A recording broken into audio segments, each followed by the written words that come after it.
Greetings to all of you ji. ہم نے Pakistan history کے بارے میں یا history of Islam in Asia بالخصوص بر صغیر میں جو ہے وہ پڑھنا سٹارٹ کیا ہے. تو ہم نے لاسٹ ویڈیو میں محمد بن قاسم صاحب کا ذکر کیا تھا جو 715 میں کلوز ہو گیا تھا. وہ واپس گئے تھے اور ان کو کس طرح سے سارا سلسلہ ہوا وہ ہم نے لاسٹ ویڈیو میں دیکھا. اس کے بعد بڑی خاموشی رہی اور اس کے بعد غزنوی ڈائنیسٹی جو ہے وہ بڑی ڈائنیسٹی تھی مسلم حکمرانوں کی جو جنہوں نے انڈیا پر چڑھائی کی اور حکومت بھی کی. تو آج ہم غزنوی ڈائنیسٹی کو دیکھیں گے کہ یہ کس طرح سے تھی اور کس طرح سے ساری پروسیڈنگز ہوئی, کیا سٹوری تھی. اس کے علاوہ ہم دیکھیں گے ہم ایک سبق بھی جو اردو کے نصاب میں پڑھایا جاتا تھا نیک سبکتگین صاحب, تو وہ بھی سبق کا بھی اسی میں ذکر کریں گے.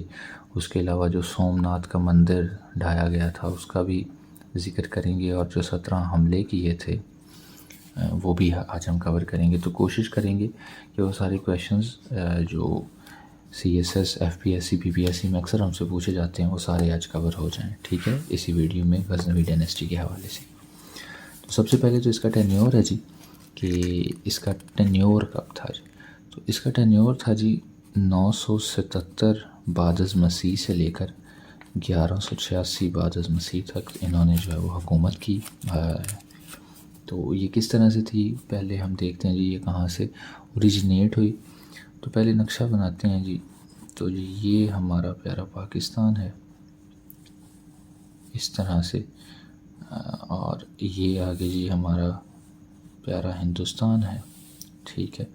ادھر آپ کو پتہ ہے جی افغانستان ہے, اور اس طرف جو اوپر کی طرف جو ہے بالکل یہاں سے نہیں یعنی اوپر کی طرف وہ سینٹرل ایشیا ممالک ہے. تو یہاں پہ کابل ہے جی, یہاں پر لاہور ہے, یہاں پر ملتان ہے, یہاں پہ گجرات ہے جی, گجرات میں ہی سومناتھ ہے, اور ادھر دلی تھا جی, ٹھیک ہے, اور دلی کے نیچے یہاں راجستھان کا علاقہ وغیرہ تھا, ٹھیک ہے.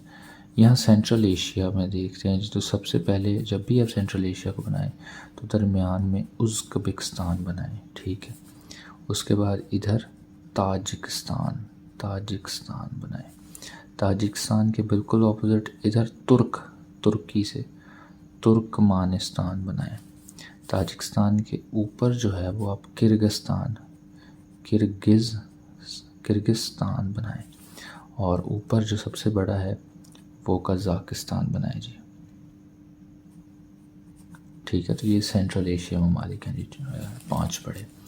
جو ہمارے قریب ترین ہے وہ تاجکستان ہے. تو یہ ایک دو بار آپ بنائیں گے تو آپ کو پتہ چل جائے گا کس طرح سے نہیں. ادھر پھر وہ منگول وغیرہ چائنا وغیرہ آ جاتا ہے, ادھر اوپر کی طرف رشیا وغیرہ بھی آ جاتا ہے, تو وہ ہم بعد میں دیکھیں گے. تو ہمارا کنسرن یہاں پہ ہے. تو ادھر اوپر کی طرف ایک ریاست تھی خرسان کی ریاست, ٹھیک ہے. تو خرسان سے ایک حکمران جو تھا وہ الگ ہو کے کرگستان میں آیا تھا. تو ان کا نام کیا تھا جی, الپختگین صاحب. الپختگین نام آپ نے یاد رکھنا ہے. الپختگین صاحب کہاں سے الگ ہوئے جی, خرسان کی ریاست سے. اور انہوں نے کہاں ریاست بنائی جی, کرگستان میں. ادھر اس علاقے کی میں بات کر رہا ہوں. کرگستان میں انہوں نے اپنی چھوٹی سی ریاست بنائی اور بعد میں یہ پھیلتے گئے. تو ان کا کوئی بیٹا نہیں تھا, تو بیٹی تھی لیکن بیٹا نہیں تھا.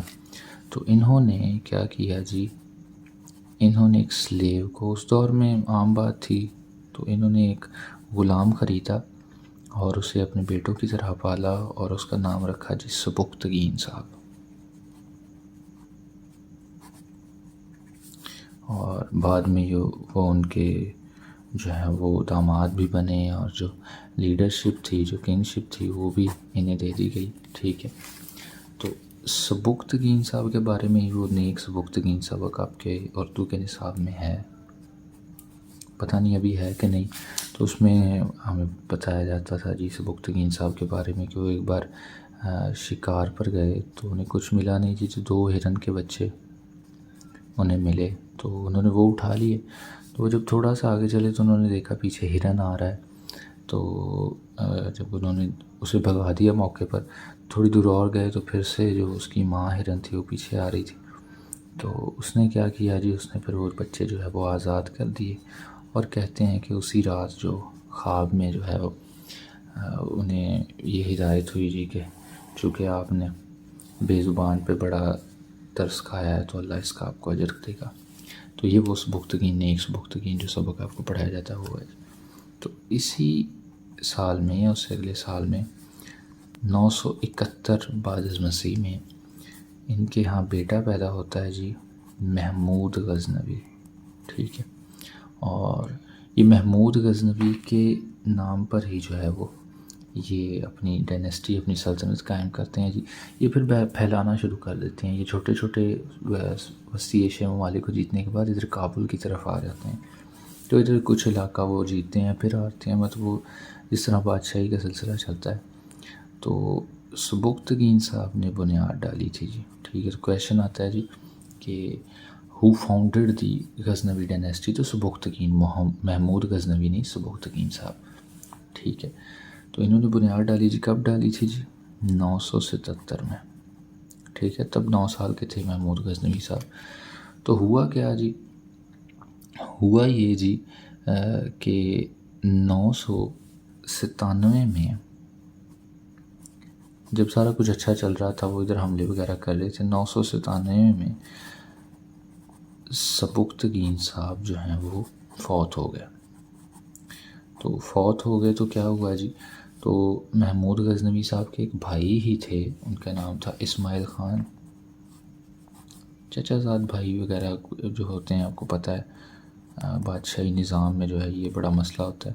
تو اسماعیل خان غزنوی جو تھے انہوں نے حکومت کا انچارج لے لیا. تو اس وقت یہ بھی کویشچن آتا ہے جی کہ جی محمود اس وقت کہاں تھے. تو محمود غزنوی جس وقت ان کے والد فوت ہوئے تو آپ تھے جی بشاپور میں. ٹھیک ہے. بشاپور میں آپ تھے تعلیمی سلسلے کے حوالے سے باقی ساری چیزوں کے حوالے سے. تو انہوں نے کیا کیا جی جب انہوں نے پتہ چلا جی ان کو تو انہوں نے پھر سے اٹیک کیا اور سلطنت جو ہے وہ ان کے پاس آ گئی جی 998 میں جو ہے وہ ان کے پاس آ گئی جی. ٹھیک ہے. تو اب کیا ہو گیا جی اب محمود غزنوی صاحب جو تھے وہ اس سارے علاقے کے کنگ بن گئے. اب کیا ہوتا ہے جی اب وہ کہتے ہیں جی اچھا اس سے پہلے ہندوستان میں کیا ہو رہا ہے ہم دیکھتے ہیں جی. تو ہندوستان میں ہم دیکھتے ہیں جی کہ جو لاہور سے لے کے پشاور تک ہے لاہور سے لے کے پشاور تک جو حکومت تھی وہ تھی راجہ جے پال صاحب کی. ٹھیک ہے. ادھر سے لے کر ادھر تک یہاں پشاور ہے اس کے ساتھ درہ خیبر ہے. ٹھیک ہے. اس وقت اسلام آباد تو نہیں ہوتا تھا. تو یہاں پہ راجہ جے پال سنگھ تھے. راجستھان میں جو تھے وہ باجی راؤ کے بارے میں آپ نے پڑھا ہوگا اکثر فلم بھی دیکھا ہوگا وہ باجی راؤ مستانی. تو وہ تھے. ادھر ملتان کی طرف بھی کوئی ریاست چھوٹی سی بنی ہوئی تھی.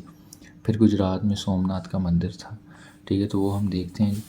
تو جب یہ راجہ بن گئے جو بادشاہ بن گئے 998 میں پھر انہوں نے 17 حملے کیے جی. تو انہوں نے اس سے پہلے ایک حملہ کیا تھا. تو مطلب یہ کویشچن آتا ہے کہ راجہ جے پال سنگھ نے اس سے پہلے کہ محمود غزنوی آتا کب حملہ کیا تھا جی تو 986 میں انہوں نے یہ ہندوستان ادھر افغانستان کی سائڈ پہ نا جب حکومت ان کی تھی غزنوی ڈائنیسٹی کی تھی تو انہوں نے حملہ کیا. کوئی شہر وغیرہ تھا وہ لوٹ لیا. تو پھر سے یہ واپس چلے گئے. تو بادشاہ نے اتنا نا وہ اور معاملات میں مصروف تھا تو اتنا غور نہیں کیا. لیکن انہوں نے پھر جا کے محمود غزنوی صاحب نے رسپانس کیا. تو انہوں نے کیا کیا جی یہ درہ خیبر سے اندر گئے جی اور پشاور میں جو ہے وہ ان کی جنگ ہوئی. جنگ کے حریف کون کون تھے جی تو محمود غزنوی صاحب تھے اور راجہ جے پال صاحب تھے. تو محمود صاحب جو تھے وہ جیت گئے. راجہ جے پال صاحب جو تھے وہ قید کر لیے گئے. پھر انہوں نے بھاری جرمانے دے کے وہاں سے آزادی حاصل کی. تو پھر یہ واپس آ کے اچھا ہمارے ایشیا کے لوگوں کا ایک مسئلہ ہے کہ اچھا ان کا تخت جو تھا وہ لاہور میں لگتا تھا. مسئلہ یہ ہے جی کہ ہم ایموشنل بہت ہیں. ایموشنل انٹیلیجنس نہیں آتی ہمیں. تو ایموشنل بہت زیادہ ہو گئے جی، کیونکہ یہ اپنی عوام سے وعدے وغیرہ کر کے گئے تھے.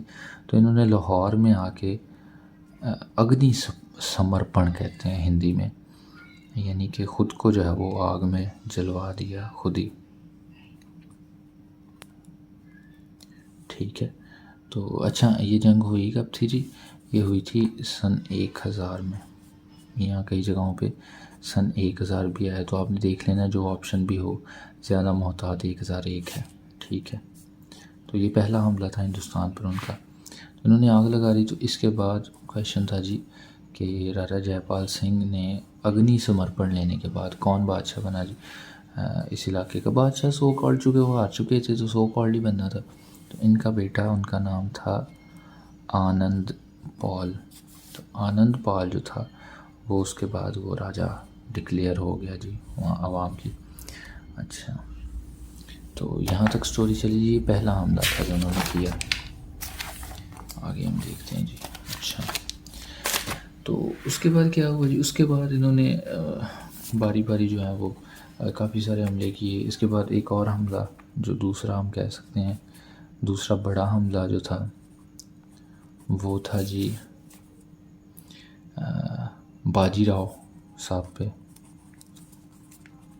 تو باجی راؤ مستانی آپ نے فلم دیکھی ہوگی، تو وہ تو ایک لو ٹرائنگل تھا، لیکن جو ہے وہ باجی راؤ ایک بڑے مراٹھا جو راجپوت ہوتے ہیں، رانے راجپوت جو ہوتے ہیں، ان کے خاندان کا بڑا ایک گرو ہے باجی راؤ صاحب پہ، پیشوا صاحب پہ. تو انہوں نے بڑی دیر تک ریٹیلیٹ کیا، بڑی آگے سے جنگ کی، لیکن جو ہے وہ انہوں نے راجستھان پر بھی اوورٹیک کر لیا. اس کے بعد پوچھا جاتا ہے جی اچھا یہ باجی راؤ پر کب اس نے اٹیک کیا جی؟ اس نے اٹیک کیا جی 1004 میں. ٹھیک ہے. اس کے بعد جی اس کا تیسرا اٹیک اکثر پوچھا جاتا ہے جی کہ ملتان پر انہوں نے کب قبضہ کیا جی؟ تو ملتان پہ انہوں نے کیا جی 1006 عیسوی میں اٹیک کر لیا. ٹھیک ہے. تو مطلب 2001 سے لے کر 2006 تک جو ہے نا بیچ میں باجی راؤ اور وہ سارا ایریا ان سے ریٹیلیٹ کرتا رہا ہے، لڑتا رہا ہے. اگر آپ دیکھیں نقشے میں تو یہ راجستھان اس طرف ہے، یہ لاہور تک حاصل کر چکے تھے حکومت، تو یہ آگے بڑھنا چاہ رہے تھے اس طرف نا، اور اس طرف بھی ایکسپینڈ ہو رہی تھے. تو پہلے انہوں نے یہ والا سارا ایریا کور کیا. باجی راؤ سے انہیں مسئلہ تھا، ڈر تھا کہ وہ ہرا نہ دے. اس کے بعد ادھر ملتان والی سائڈ پہ انہوں نے کیا جی. تو ملتان کا جو ہے وہ ایک بڑا امپورٹنٹ ہستی کا نام ہے جی ایاز کو پھر انہوں نے ملتان کا گورنر جو ہے وہ منعقد کر دیا. ٹھیک ہے. تو آپ نے شعر بھی سنا ہوگا، ایک ہی صف میں کھڑے ہو گئے محمود و ایاز، نہ کوئی بندہ رہا نہ بندہ پرواز. تو وہ ایاز یہ والے تھے، یہ گورنر ملتان میں انہوں نے مقرر کر دیا جی غزنوی ڈائنیسٹی میں. کنہوں نے کیا جی؟ محمود غزنوی صاحب نے. تو اس کے بعد جو پورا کنٹرول آیا جی آپ کا وہاں پر بھی پہلے یہ تھے، اس کے بعد پورا جو کنٹرول آیا نا وہ آیا جی 1021 میں. تو پورے لاہور میں ان کا تخت لگتا تھا، تو لاہور میں ہی جو ہے وہ ایاز صاحب کو بنا دیا گیا ان کی ایمانداری وغیرہ کی وجہ سے. تو ایاز صاحب کو لاہور کا گورنر بنایا گیا 1021 میں، اور کہا یہ جاتا ہے جی کہ یہ پہلے مسلمان گورنر تھے پورے انڈیا پر. اچھا اس کے بعد اس سے پہلے جو ملتان میں تھے ابو الفتح نامی ایک شخص تھے، اور یہ انہی چند لوگوں میں سے تھے جو محمد بن قاسم کے آنے کی وجہ سے جو مسلمان ہو گئے تھے. پھر محمد بن قاسم انہیں لیڈرشپ دے گئے تھے، ظاہر سی بات ہے. تو انہی میں سے یہ کو تھے. تو ان کو فتح دی تھی ملتان میں محمود غزنوی صاحب نے. تو ہمارے لوگوں کا مسئلہ ہے کہ ہم نا ہر چیز کو مذہبی بنا دیتے ہیں، حالانکہ وہ بادشاہ تھا، اس نے لوٹ کرنی تھی، تو مطلب اس کے لیے مذہب تو کچھ نہیں تھا. اگر ہوتا تو وہ ان کو چھوڑ دیتے.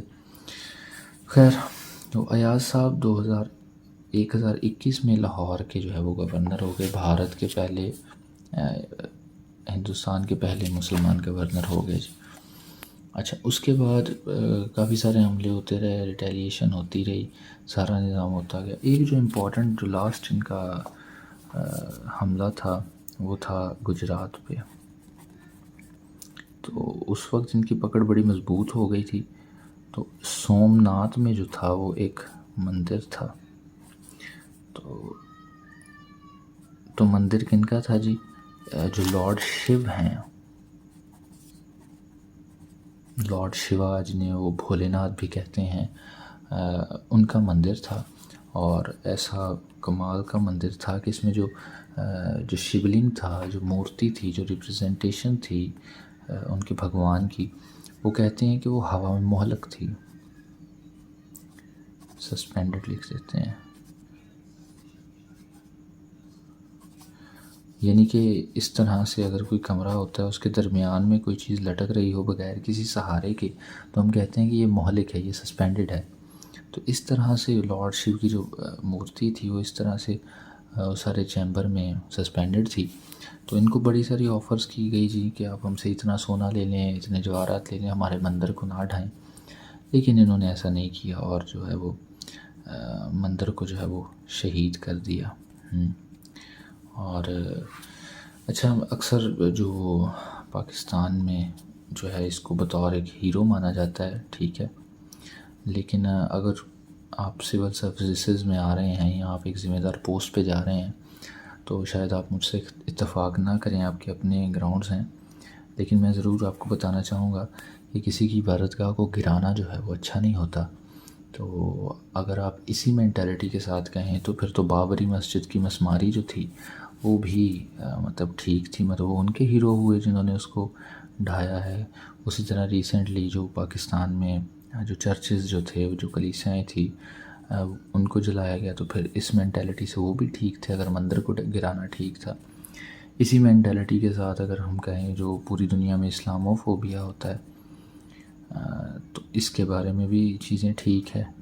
اور جو پاکستان میں دوسرے مذاہب کو اقلیتی فوبیا ہوتا ہے، اسے بھی آپ یاد رکھیں، تو پھر اس مینٹیلٹی سے یہ بھی ٹھیک ہے.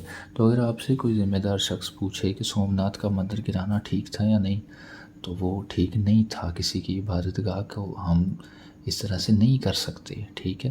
تو آگے سے کوئی بھی آپ کو تاریخ کے ساتھ اگر کوئی مذہبی کارڈ شامل کرنا چاہے تو اسے کہیں نہیں بھائی، وہ بادشاہ تھا، اس کا کام لوٹنا تھا، ٹھیک ہے.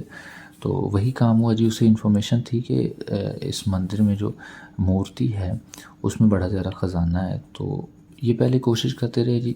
تو چونکہ وہ ہوا میں سسپینڈڈ تھی تو وہ نہیں گرا ان سے نا کسی بھی طرح سے. تو پھر جو لوگ تھے ان کے ساتھ، محمود غزنوی صاحب کے ساتھ، تو انہوں نے انہیں کہا جی، یہ طریقہ کار بھی پوچھا گیا ہے کہ کس طرح سے وہ گرا تھا جی. تو جو سامنے والی دیوار تھی تو وہ دیوار کو گرایا گیا، ٹھیک ہے. اور دیوار کو گرانے کے بعد وہ جیسے ہی گرا تو ہوا کا پریشر کو ایسا تھا نظام کہ وہ سسپینڈڈ تھا، تو وہ ڈس بیلنس ہوا ہے اور وہ جو مورتی تھی وہ زمین پر گر گئی ہے. پھر انہوں نے اسے توڑا ہے تو اس میں سے سونا، چاندی اور ہیرے موتی نکلے ہیں. اور اسی میں سے جو پیش قیمت، جسے آج بھی آپ یاد کرتے ہیں، کیا نام ہے اس کا، کوہ نور کا ہیرا، کوہ نور کا ہیرا. تو پہلے اس کا کچھ اور نام تھا، تو یہ تو ہم اسے کوہ نور کہتے ہیں نا.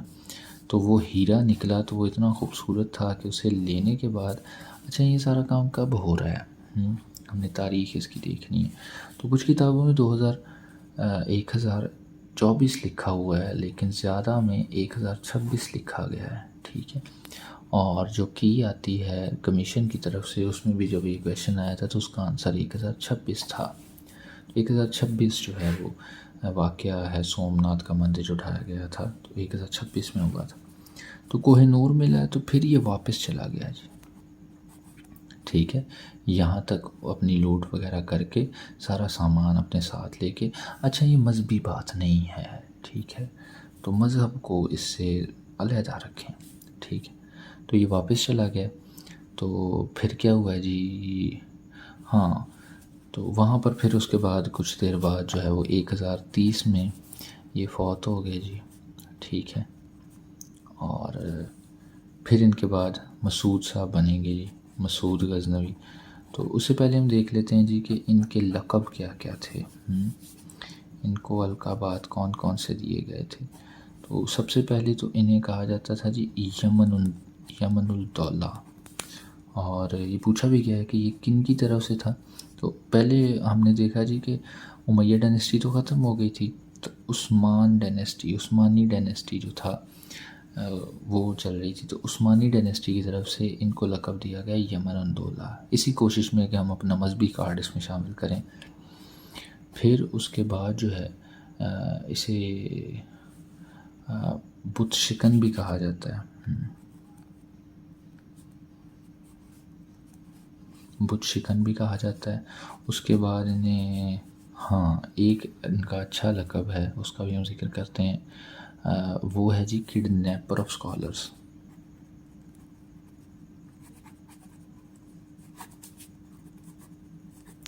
تو یہ کویشچن آتا ہے جی کہ who among the following was the kidnapper of scholars, تو مختلف نام ہوتے ہیں، تو یہ ہے جی محمود غزنوی صاحب۔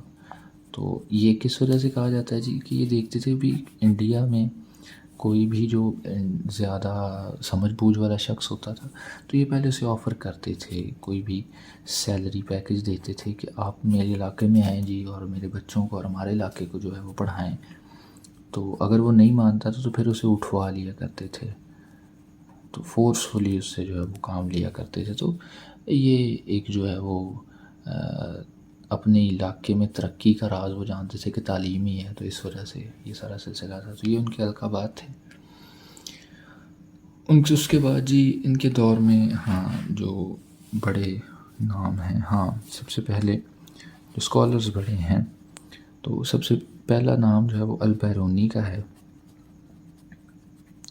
تو البیرونی صاحب جو ہے وہ فزیکسدان بھی انہیں کہا جاتا ہے، کافی ساری چیزوں سے جوڑا جاتا ہے۔ ان کا پورا نام تھا ابو ریحان البیرونی، ٹھیک ہے۔ تو وہ اسی دور میں ہندوستان میں آئے تھے جی، کب 1030 سے پہلے، مطلب اسی ٹینیور میں جب وہ حملہ وغیرہ کر رہا تھا 17 کے قریب جو ہے وہ یہ ہندوستان میں آئے تھے۔ ہندوستان میں کیوں آئے تھے؟ کیونکہ یہاں پہ جو جوتشی تھے اور جنہیں ہم کہتے ہیں ان کے پنڈت وغیرہ، وہ ایسٹرونومی ان کی بڑی اسٹرانگ تھی، تو اجرام فلک کا بڑا علم رکھتے تھے۔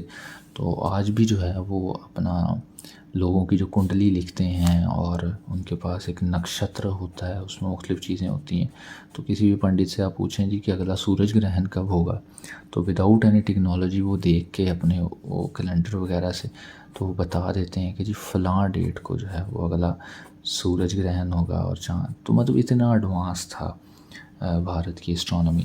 تو ابو ریحان البیرونی جو تھے وہ یہاں سیکھنے آئے تھے، اور اصل میں وہ کیا کر رہے تھے جی، اصل میں وہ زمین کا جو ریڈیس ہے اسے ماپنا چاہ رہے تھے۔ پھر انہوں نے ایک لیبارٹری، اس کے بارے میں کویشچن آتا ہے، جہلم میں انہوں نے اپنی ایک لیبارٹری بنائی تھی، ٹھیک ہے۔ تو کہاں پر جی؟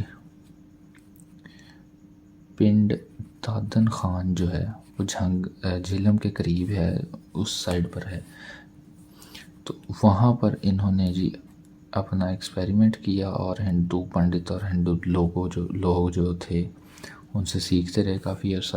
تو انہوں نے جو ایسٹیمیٹ دیا، جو کیلکولیشن کے بعد دیا، کیونکہ ہندو لوگ جو تھے وہ انہیں پتہ تھا کہ اپنی وقت ان کی کیا ہے، تو وہ چھوٹی موٹی چیزوں کی طرف، جو اجرام فلک کو جانتا ہے وہ زمین کی موومنٹ اور زمین کے بارے میں بھی سارا کچھ جانتا ہے۔ تو بسائڈز اس کے کہ ان کے کچھ سوشل نارمز جو ہیں وہ ہماری عقل سے بالا تر ہے پھر بھی، تو پنڈ دادن خان میں انہوں نے لیبارٹری بنائی اور ان سے سیکھا، اور زمین کا جو ریڈیس انہوں نے آفر کیا تھا وہ 38 کلومیٹر تھا۔ ریڈیس جانتے ہیں نا، ایک گول زمین ہوتی ہے تو مطلب اس کا یہاں سے لے کے یہاں تک ایریا، سینٹر سے کسی ایک سائڈ تک کا ایریا جو ہے وہ ریڈیس کہلاتا ہے۔ تو اب پھر سے یہاں پر بھی وہی مسئلہ ہے کہ البیرونی کو بھی یہ ایک مسلمان سائنسدان کے طور پر بڑا پیش رفت ہوتی ہے، حالانکہ ایسا بالکل نہیں تھا، کیونکہ جو نظریات اس وقت میں پائے جاتے تھے وہ تو یہ تھے کہ زمین فلیٹ ہے اور اس میں جو پہاڑ وغیرہ ہیں وہ کیلوں کی طرح ٹھوکے گئے ہیں۔ تو مطلب یہ ساری چیزوں کو آپ بطور ایک تاریخ کے اسٹوڈنٹ یاد رکھیں کہ وہ ایک بڑے شخص تھے، بڑے سائنسدان تھے، لیکن کوئی معجزانہ قدرت والے نہیں تھے، ٹھیک ہے۔ تو ابو الخان البیرونی تھے جہلم میں پنڈ دادن خان میں، انہوں نے 63-38 کلومیٹر اس کا ریڈیس بتایا تھا، اور یہ کتنا اتھینٹک تھا اس کا اندازہ یہ لگائیں کہ آج جو ہمارے پاس ریڈیس ہے سارے ناسا اور ساری ٹیکنالوجی کے ساتھ، وہ 63-71 کا ہے، 63-71 کلومیٹر کا۔ تو فرق کتنا ہے جی؟ 40-43 کلومیٹر کا کو فرق ہے تھوڑا بہت، تو یہ کوئی اتنا زیادہ فرق نہیں ہے، اور اتنا تو ہم جانتے ہیں ہماری زمین اگر اس رخ ناپی جائے تو عورت، اس رخ ناپی جائے تو عورت، اس وجہ سے بھی ہو سکتا ہے۔ تو یہ البیرونی کی خدمات تھی جی، تو یہ بھی غزنوی ڈائنیسٹی میں آئے۔ اچھا، ان کی کتاب کا کیا نام ہے؟ انہوں نے جو ہند پہ کتاب لکھی، یہ جو میں آپ کو باتیں بتا رہا ہوں کہ مطلب پنڈتوں وغیرہ کی اور ان کے گرنتھ وغیرہ کی اور ساری چیزیں، یہ خود البیرونی کی کتاب ہے، کتاب الہند۔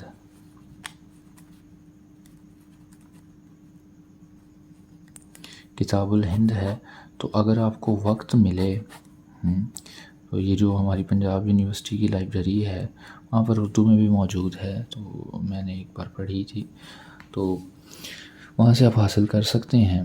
تو کتاب الہند میں البیرونی صاحب خود یہ بتاتے ہیں کہ مطلب میں نے جو ہے وہ پنڈت وغیرہ سے کنسرن کیا اور باقی ساری چیزیں، اور بڑے اعلیٰ ترین ذہنوں کی مدد سے یہ ساری کیلکولیشن کی گئی، اور یہ بھی بتاتے ہیں کہ ہندوستان کے لوگ جو ہیں ان کے پاس کتنا علم تھا اور وہ اس چیز سے بے بہرا تھے۔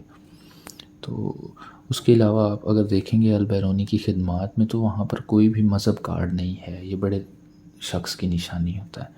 تو ایک البیرونی تھے جی غزنوی ڈائنیسٹی میں۔ اس کے بعد جو بڑا نام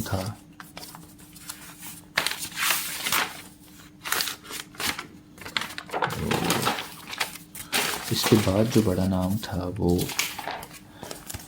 آپ کے پاس آ جاتا ہے جی فردوسی کا۔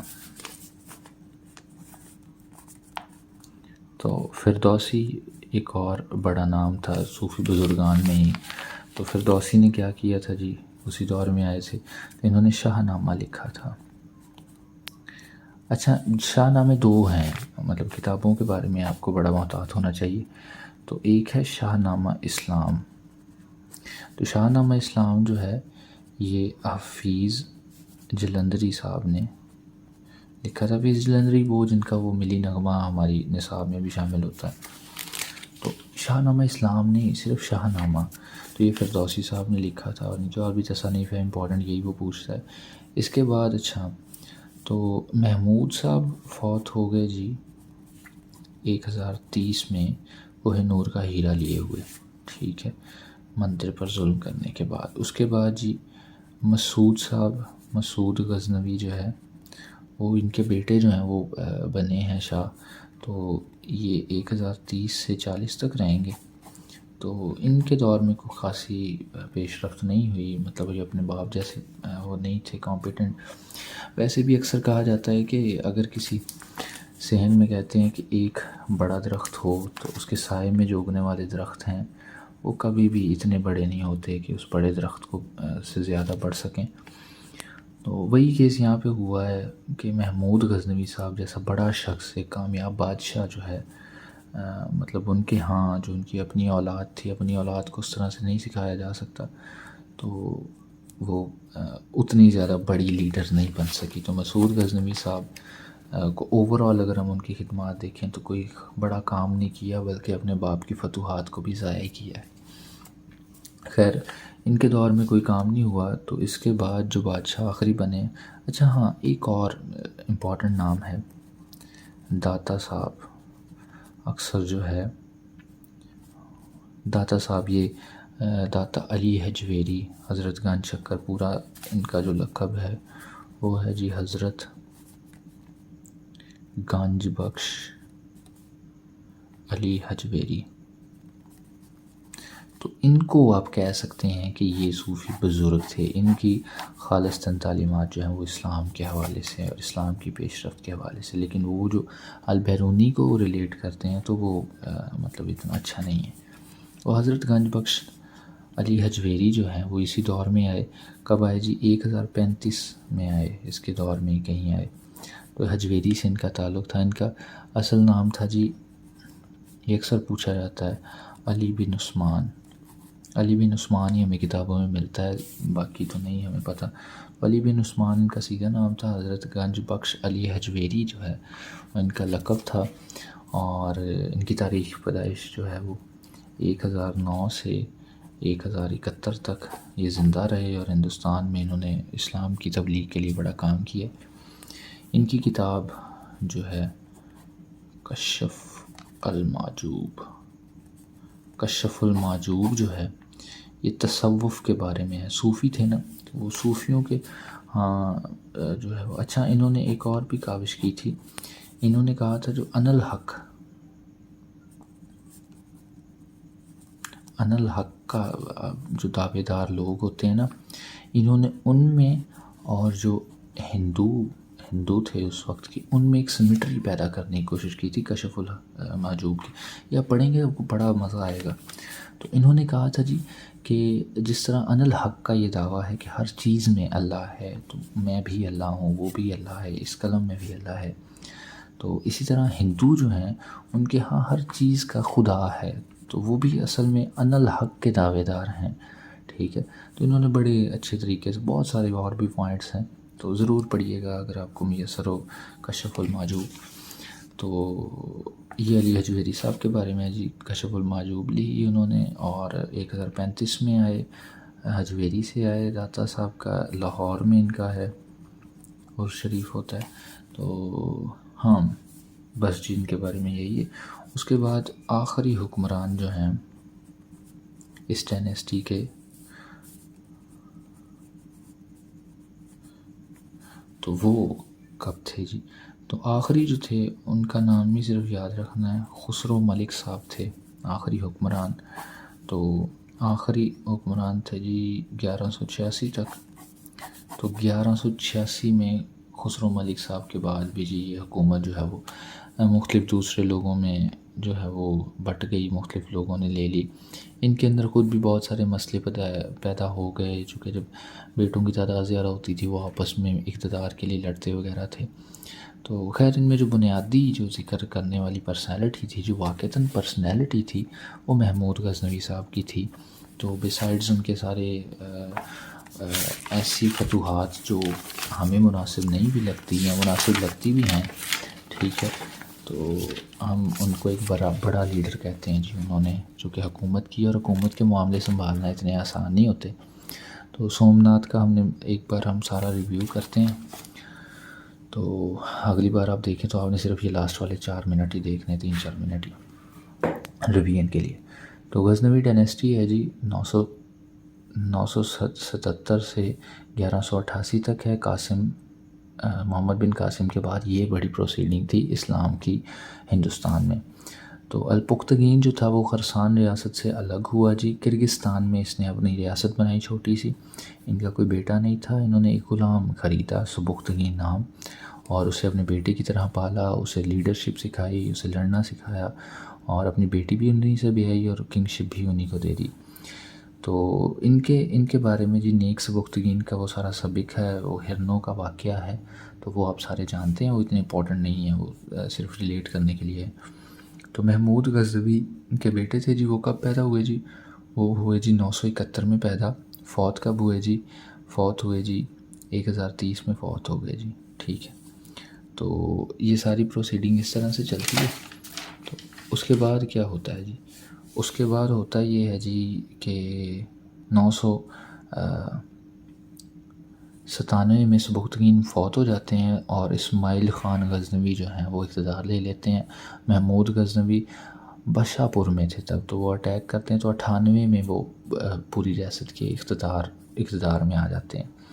ہندوستان میں اس وقت جو ہے وہ لاہور سے پشاور تک راجہ جے پال تھے، ادھر راجستھان کی طرف باجی راؤ تھے، ملتان کی طرف بھی کوئی ریاست تھی، گجرات میں بھی ریاست تھی، تو باجی راؤ کا سارا علاقہ زیادہ تھا، ٹھیک ہے۔ تو یہ 98 کے بعد 1001 میں جو ہے وہ پشاور پر حملہ کر دیتے ہیں، اور پشاور میں جنگ ہوتی ہے جی راجہ جے پال اور محمود صاحب کی۔ محمود جیت جاتے ہیں، اور جے پال صاحب قید ہو جاتے ہیں۔ اس کے بعد بھاری جرمانہ دے کے چھوٹتے ہیں۔ اس کے بعد یہ لاہور جا کے خود کو آگ میں جلوا دیتے ہیں، اور اس کے بعد آنند پال صاحب جو ہیں وہ ان کے بیٹے ان کو سلطنت دے دی جاتی ہے جی، بادشاہ بنا دیا جاتا ہے سو کالڈ۔ دوسرا اٹیک 17 اٹیک کیے جی انہوں نے، تو پہلا اٹیک جو تھا وہ 1001 میں کیا تھا، ٹھیک ہے، پشاور پر۔ اس کے بعد یہ آگے چڑھائی کرتے گئے، تو یہ راجستھان کی طرف آگے بڑھے ہیں جی۔ تو باجی راؤ تھے، انہوں نے بڑا رزسٹ کیا لیکن اخیر وہ بھی ہار گئے، 1004 کی بات ہے۔ اور تھرڈ اٹیک ملتان کی طرف تھا جی، تو 1006 میں ملتان میں ابو الفتح تھے، ٹھیک ہے، یہ انہی ساتھیوں میں سے تھے جو محمد بن قاسم پیچھے چھوڑ کے گیا تھا، جو مسلمان ہو گئے تھے، ان کو حکومت وہ دے کے چلا گیا تھا۔ تو اگر یہ مذہبی ہوتا تو وہ اس کو نہ مارتے، لیکن انہوں نے اس کو بھی جو ہے اس کی ریاست بھی ہتھیا لی تھی، ٹھیک ہے، تو وہ اسلام والا کوئی چکر نہیں ہے، ٹھیک ہے۔ اس کے بعد جی 1021 میں لاہور پر ان کا قبضہ ہوا اور انہوں نے ایاز کو وہاں کا گورنر بنا دیا، جو پہلا گورنر تھا مسلمان ادھر۔ اس کے بعد 1026 میں یہ گجرات، یہ لاسٹ ان کا حملہ ہے، باقی حملے اتنے امپورٹنٹ نہیں ہے، اگر آپ کرنا چاہیں تو اپنے نوٹس میں انٹرنیٹ سے دیکھ کے کر سکتے ہیں شامل۔ تو 1026 میں گجرات میں سومناتھ کے مقام پر ایک مندر تھا، وہ کس کا مندر تھا؟ لارڈ شیوا کا مندر تھا، اسے شہید کر دیا گیا۔ اس کی اسپیسیفیکیشن کیا تھی جی، کہ جو شیولنگ تھا، جو مندر کا جو ریپریزنٹیشن ہوتی ہے ان کے بھگوان کی، وہ ہوا میں مولک تھا، ٹھیک ہے، سسپینڈڈ تھا۔ تو انہوں نے بڑی کوشش کی لیکن وہ نہیں ہارا جی، انہوں نے بڑی پیشکش کی جی کہ ہمارے مندر کو نہ گرائیں، آپ سونا چاندی جو بھی آپ چاہیں آپ لے سکتے ہیں، تو مندر کو نہ گرائیں، لیکن انہوں نے وہ نہیں کیا۔ تو یہ حوصلہ افزا نہیں، یہ حوصلہ شکن بات ہے، ٹھیک ہے۔ وہ کس لاجک سے؟ وہ اس لاجک سے کہ پھر بابری مسجد کا جلایا جانا، چرچز کا جلایا جانا، ریسنٹلی جو ہوا دنیا میں اسلامو فوبیا اور پاکستان میں اقلیتی فوبیا جو ہے وہ بھی جائز ہے۔ اور اس طرح راجہ رنجیت سنگھ نے اس کے بعد جو گھوڑے باندھے تھے مسجد میں، تو پھر اس لاجک سے وہ بھی ٹھیک ہوتے ہیں، ہٹلر بھی ٹھیک ہوتا ہے، تو ایسا ٹھیک نہیں ہے، ٹھیک ہے، کسی کی عبادت گاہ کو گرانا ٹھیک نہیں ہے۔ تو بہرحال انہوں نے یہ ظلم کیا جی، ہندوؤں کی عبادت گاہ کو گرایا جی، تو وہ سسپینڈڈ تھا، پہلے اسے گرا نہیں سکے، پھر انہوں نے سامنے والی دیوار گرائی تو ہوا کا پریشر وغیرہ خراب ہوا، تو وہ جو ان کا اسٹیچو تھا وہ نیچے گر گیا، جو بت تھا، تو وہ جب گرا ہے تو اس میں سے سونا چاندی اور ایک جو پیش قیمت چیز نکلی ہے وہ کوہ نور ہیرا ہے، ٹھیک ہے۔ تو یہ لینے کے بعد وہ واپس چلے گئے ہیں، اور 1026 میں ہوا ہے سارا واقعہ، 1030 میں وہ فوت ہو گئے ہیں۔ تو اس کے بعد مسعود غزنوی صاحب بنے، مسعود غزنوی صاحب کو ہم دیکھتے ہیں۔ تو اس کے بعد ان کے لقب ہیں جی یمن الدولہ، عثمانیوں نے انہیں لقب دیا تھا، بدھ شکن مذہبی کارڈز شامل کرنے کے لیے۔ کڈنیپر آف اسکالر ان کی تعریف ہے جی، کہ یہ اسکالرس کو کڈنیپ کر لیتے تھے کہ ہمارے علاقے میں ہمارے بچوں کو جا کے پڑھائیں۔ البیرونی ایک بڑی ہستی تھی، سائنٹسٹ تھے ان کے دور میں، تو وہ 1017 میں ہندوستان میں آئے ان کے ساتھ ہی، تو انہوں نے زمین کا ریڈیس ناپا، جیلا میں پنڈ دادن خان میں ان کی لیبارٹری بنائی گئی تھی، تو انہوں نے جو دیا تھا اور جو اب ہے اس میں صرف 43 کلومیٹر کا فرق ہے۔ کتاب الہند انہوں نے لکھی تھی، ٹھیک ہے۔ تو اس کے بعد فردوسی بھی تھا جی، فردوسی بھی ایک امپورٹنٹ شخصیت تھے، آتھر تھے، تو انہوں نے شاہ نامہ لکھا تھا۔ ایک سے پوچھا جاتا ہے فردوسی کس ڈائنیسٹی میں آئے، تو فردوسی جو تھا وہ غزنوی ڈائنیسٹی میں ہی آئے۔ تو یہ شاہ نامہ اور شاہ نامہ اسلام جو ہے وہ الگ الگ ہے، شاہ نامہ اسلام جو ہے وہ حفیظ جلندری صاحب نے لکھا تھا۔ اس کے بعد محمود صاحب 1030 میں فوت ہو گئے، اور مسعود غزنوی صاحب 1030 سے 40 تک جو ہے وہ رہے ہیں۔ اس دور میں صرف داتا صاحب کی آمد جو ہے وہ بڑا واقعہ ہوا ہے، باقی اتنا کو بڑا واقعہ نہیں ہوا 1035 میں۔ تو علی بن عثمان ان کا پورا نام تھا، 1009 میں پیدا ہوئے اور 71 میں فوت ہو گئے۔ کشف المحجوب ان کی کتاب کا نام ہے۔ اور آخری جو تھے وہ ان کا نام تھا جی، اللہ آپ کا بھلا کرے، آخری غزنوی حکومت کے جو تھے وہ خسرو ملک تھے، اور 1086 میں اس کے بعد ان سے بھی حکومت لے لی گئی، ٹھیک ہے۔ تو یہ غزنوی ڈائنیسٹی کے بارے میں تھا، اسے تیار کریں، ٹھیک ہے، اور اسے ضرور کسی دوسرے کو پڑھائیں تاکہ آپ کی زیادہ سے زیادہ پریکٹس ہو سکے۔ ملتے ہیں اگلی ویڈیو میں۔